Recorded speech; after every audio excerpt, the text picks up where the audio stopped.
Assalamualaikum warahmatullahi wabarakatuh.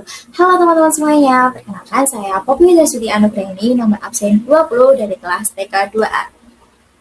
Pada kesempatan kali ini, saya akan menjelaskan mengenai kesimpulan dari modulasi amplitudo double side band-full carrier atau yang biasa disingkat DSBFC. Pada slide ini akan dibahas mengenai keterbatasan di SPLC, mulai dari bandwidth, penggunaan daya atau power, pengaruh noise, kemudian kelebihan, dan yang terakhir aplikasinya di dunia komunikasi. Baik, kita mulai dari bagian yang pertama, yaitu ada yang namanya bandwidth, teman-teman. Di bagian paling atas terdapat persamaan sinyal modulasi, yaitu MT sama dengan buka kurung V sub C ditambah XT tutup kurung dikalikan kosinus omega sub CT. Di sini ada beberapa simbol yang perlu diperhatikan.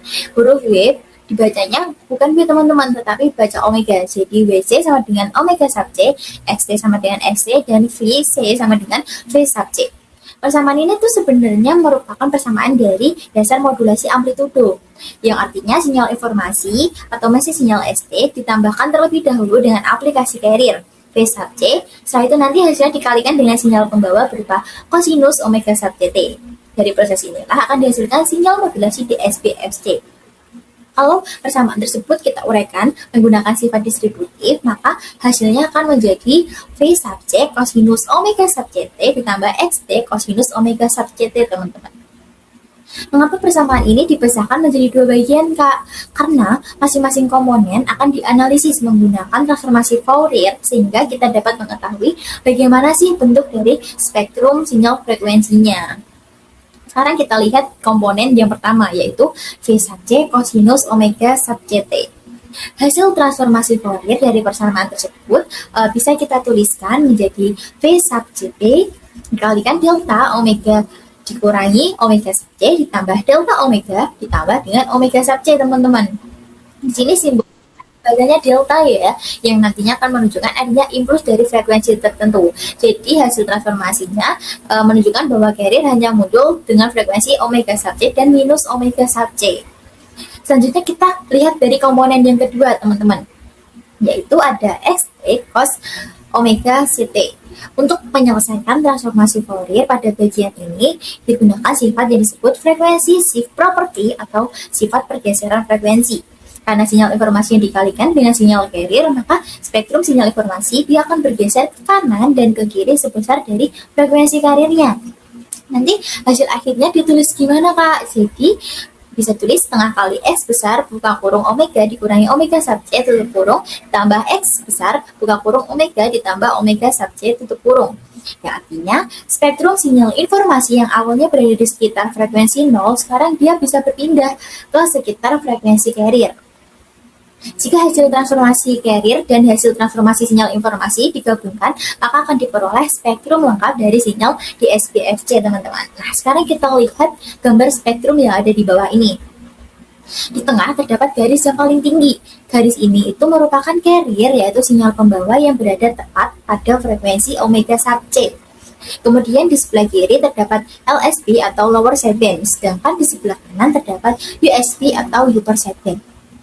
Perlu diketahui bahwa informasi sebenarnya tidak berada pada carrier, melainkan berada pada kedua sideband tersebut.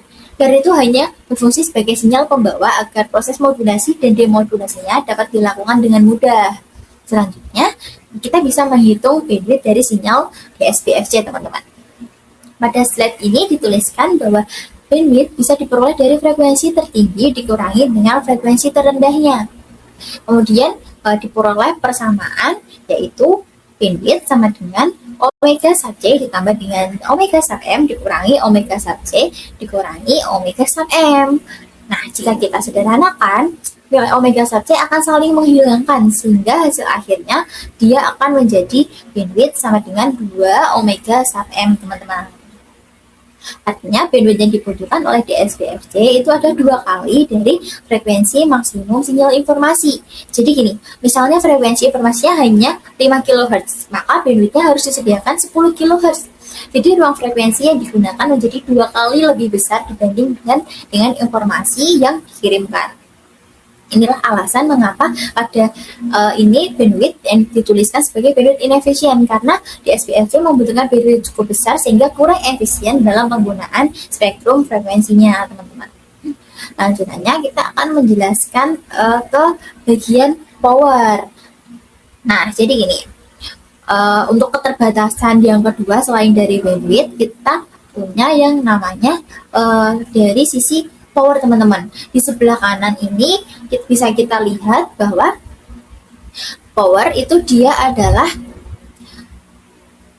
daya yang punya 3 komponen, yaitu daya carrier, daya upper sideband atau USB, dan daya dari lower sideband atau LSB. Persamaan yang dituliskan adalah P sub T sama dengan P sub C ditambah P sub USB ditambah P sub LSB. Artinya, total daya yang dipancarkan merupakan penjumlahan dari daya carrier dan daya pada kedua sideband, teman-teman. Dimana untuk selanjutnya persamaan tersebut bisa dikembangkan lagi menjadi P sub T sama dengan V sub C kuadrat dibagi 2 ditambah buka kurung M kali V sub C per 2 tutup kurung kuadrat dibagi 2 tambah buka kurung M kali V sub C per 2 tutup kurung kuadrat dibagi 2. Mungkin kalau melihat rumus ini terlihat cukup panjang ya, tetapi sebenarnya ini konsepnya sederhana kok, teman-teman. Bagian VC kuadrat per 2 itu merupakan daya yang digunakan oleh sinyal carrier-nya. Sedangkan dua suku berikutnya merupakan daya yang digunakan oleh upper sideband dan lower sideband.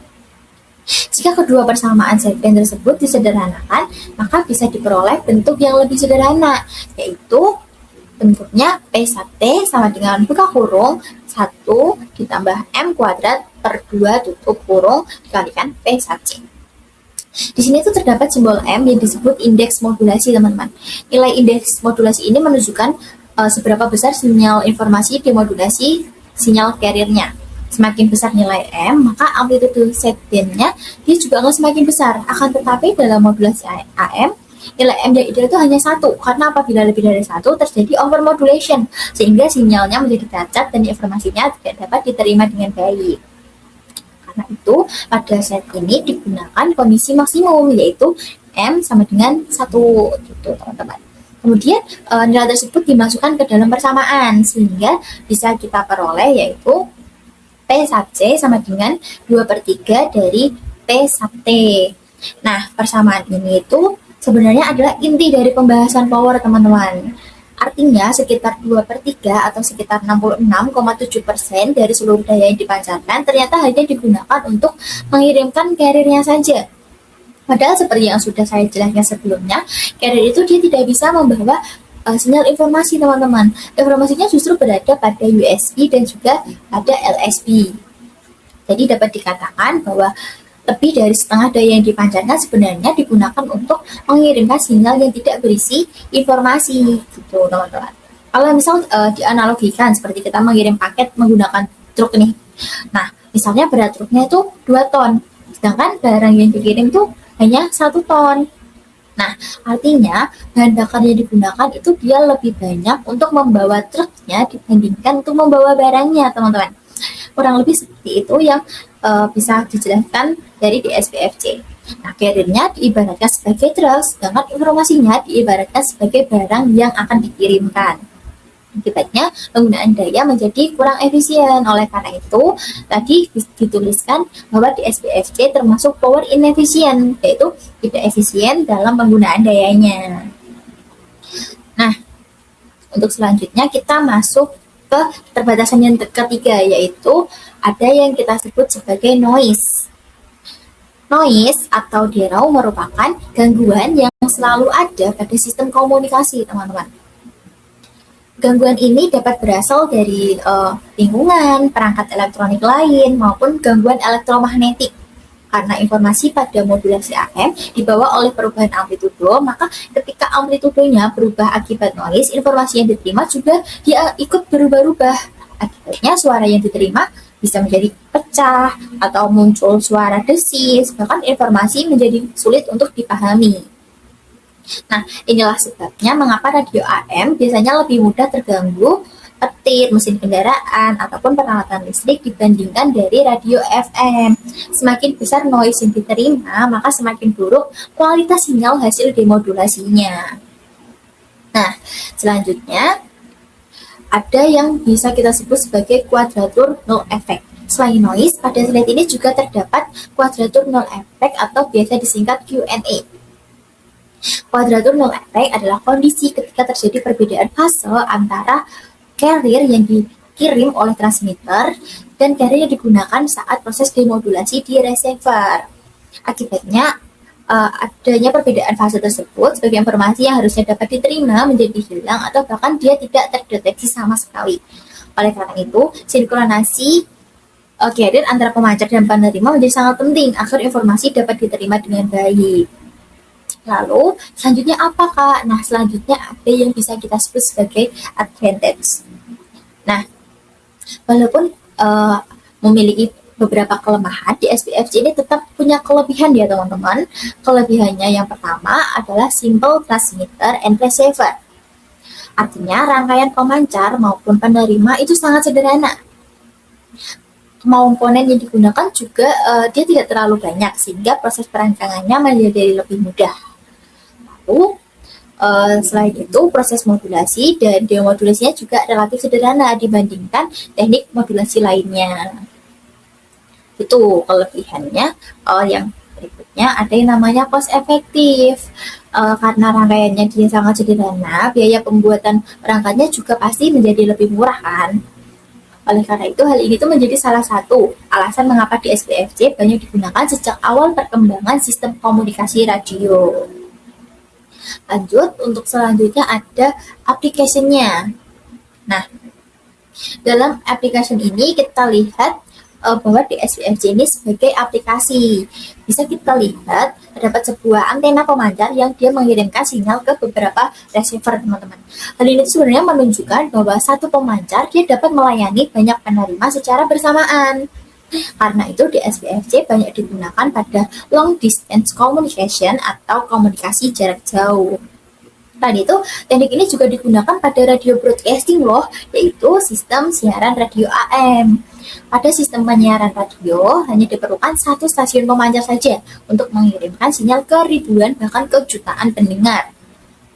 Masing-masing pendengar, dia hanya memerlukan receiver yang sederhana, sehingga biaya perangkat menjadi murah dan mudah dijangkau oleh masyarakat. Lalu, di sini ada pendalaman tentang penjelasan spektrum di SPFC. Kalau kita perhatikan lagi gambar spektrum yang ada pada slide ini, mungkin kalian muncul pertanyaan ya, mengapa terdapat dua sideband yaitu upper sideband dan lower sideband, Kak? Jadi jawabannya karena ketika sinyal informasi dimodulasikan dengan sinyal carrier menggunakan proses perkalian, maka menurut sifat transformasi Fourier akan terbentuk dua salinan spektrum sinyal informasi. Nah, salinan pertama dia bisa bergeser ke arah frekuensi yang lebih tinggi sehingga disebut upper sideband atau USB. Sedangkan sebaliknya salinan kedua bergeser ke arah frekuensi yang lebih rendah sehingga disebut lower sideband atau LSB. Kalau kita lihat pada gambar, bentuk USB dan LSB sebenarnya simetris atau dia saling mencerminkan. Artinya informasi yang dibawa oleh USB dan LSB adalah sama, yang berbeda cuma frekuensi frekuensinya gitu. Jadi sebenarnya walaupun ada dua sideband, informasi yang dikirimkan tetap sama teman-teman. Karena itulah pada teknik modulasi berikutnya yaitu di SPFC dan SP pada peneliti mulai berpikir apakah kedua sideband ini benar-benar harus dikirim semuanya. Nah, dari pertanyaan itulah muncul yang namanya teknik modulasi yang lebih efisien. Nah, mungkin selanjutnya kenapa carrier-nya tetap dikirim? Nah, pertanyaan itu bisa muncul lagi karena kalau carrier-nya tidak membawa informasi, mengapa pada di SPFC tetap dikirim? Jadi, alasannya adalah agar proses demodulasi di sisi penerima menjadi jauh lebih mudah. Nah, receiver tidak perlu membuat carrier sendiri karena carrier-nya sudah dikirim langsung oleh pemancarnya. Akibatnya, rangkaian receiver menjadi lebih sederhana, lebih murah, dan juga lebih mudah untuk diproduksi. Jadi, sebenarnya ada pertukaran atau yang kita sebut sebagai trade-off. Kalau carrier dikirim, receiver menjadi lebih sederhana, tetapi penggunaan dayanya dia menjadi lebih boros. Sebaliknya, kalau carrier-nya tidak dikirim, seperti pada di SPFC, penggunaan daya menjadi lebih hemat, tetapi receiver menjadi lebih rumit karena harus membangkitkan carrier kembali dengan frekuensi dan fase yang sama seperti di transmitter. Itulah penjelasan dari DSBFD. Semoga mudah diterima oleh teman-teman. Terima kasih. Jangan lupa like, comment, and subscribe. Bye teman-teman. Sampai jumpa di episode selanjutnya.